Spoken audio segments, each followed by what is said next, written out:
A couple more, depth chart type questions. And we had this one from multiple people, but David is actually the one that wrote it down live. We had one from, one of the pre-questions. But does Litchfield Ajavon ever play, or is he going to ride the pine? So. David's killing it today with his the boldness of his questions. So I love it. That's going to be this spring's going to determine that, David. I mean, you look, part of the thing is with Litchfield is I've heard some good things from different sources about how he's done in practice. He's small. That's a knock on him. And safety, I think, it's a little bit more problematic there because you can find yourself matched up with tight ends and some bigger players at times, and it influences your range a little bit when you're an undersized safety. But I've heard he's instinctive and he's a good player. He just hasn't played. So it's kind of like there's this disconnect between what I hear about what he can do, but then it's like, well, if he can do that, then why is he not at least playing special teams? And I think we played like 20 special team snaps this year. So that's kind of a question mark. But look, this spring is going to determine that because there's a need, right? They want to play 3 safeties. That's what Marcus Freeman has always done. And right now, they're looking at who can be the third linebacker, who can be the third corner that we can play there because there's not a great deal of confidence in the safety position right now. With Kyle Hamilton limited, if he is limited in the spring, which is what the Pete reported, there's an opportunity for these safeties to step into the lineup and get extra reps. And so the first person this impacts is Houston Griffith, right? Because now when Kyle's out, Houston has to now be the leader. He has to be the communicator, and he has to be the playmaker.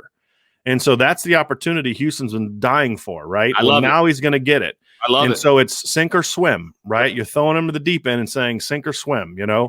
And so that could really help him develop and kind of help him come along. But then after that, who's that third safety going to be? Who's that fourth safety going to be?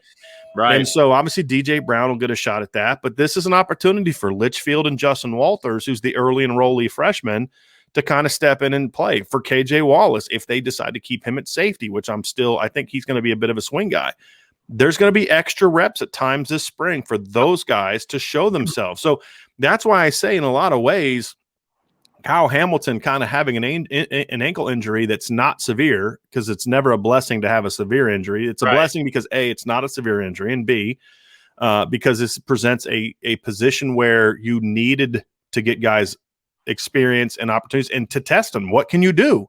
Exactly. Do we need to go get Kerry G, or do we need to move Philip Riley, or do we need to do something else? But you're going to get your shot now in the spring to go prove yourself, and it's going to be up to you. And that's the exciting part. So if Litchfield has not made a move by the end of the spring, then he's going to get passed by pretty quickly. So again, ask me that question again at the end of spring after I've been able to do some digging. Right now, it's hard for me to say because we've never seen him really do anything in a Notre Dame uniform besides run down on a couple special teams coverage units situations.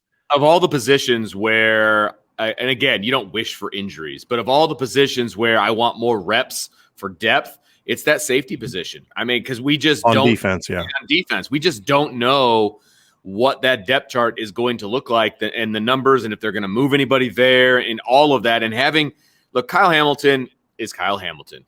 He's going to be able to, enter fall camp and he'll be fine. He doesn't necessarily need the spring reps. Now, he can always get better. Don't get me wrong. Sure. But he can get his mental reps in the spring. That's the big thing for Kyle. Yeah. And I almost think that might be better for him. Yeah. Because he's such a smart, heady player. Yes. I feel like having him back by the safeties coach or by the D coordinator and seeing the game from their standpoint, because he can't take reps, would be such a good thing. Because I think he would just soak that in. I agree. Like Kyle Hamilton's the kind of guy that he's going to go to the NFL, play a long time, and he's either going to run a company and make millions of dollars, or he's going to decide to be a coach. Yeah. You know what I mean? Because he's just such a smart kid. But I could see him being a guy that down the road would be a coordinator, because he's just the game's so natural to him. You meet those guys, Vince, like whatever it is, like the game's just natural to them. They just it just grasps it. It's a subject that they just grasp easily. That's how Kyle Hamilton is, which is why you rarely see him make the same mistake twice. Yep. And so I think there might be some benefit to him as well by being on the back end and saying, hey, let me not worry about playing or communicating. Let me see it through the coach's eyes. And man, I think that could help him become a better player. So there's really as long as he gets healthy, to me, there's no negative to him being limited in the spring. Yeah, it's funny. You see You see kids that you coach and you talk to them. And I had a kid that I coached as a freshman. He was 14 years old. And I was like, this kid's going to be a coach. Like you can just tell. And he ended up being the quarterback of our team, et cetera, et cetera. And now he's coaching down at Cathedral down in the Indianapolis area. And he's a heck of a coach and he's a heck of a good kid.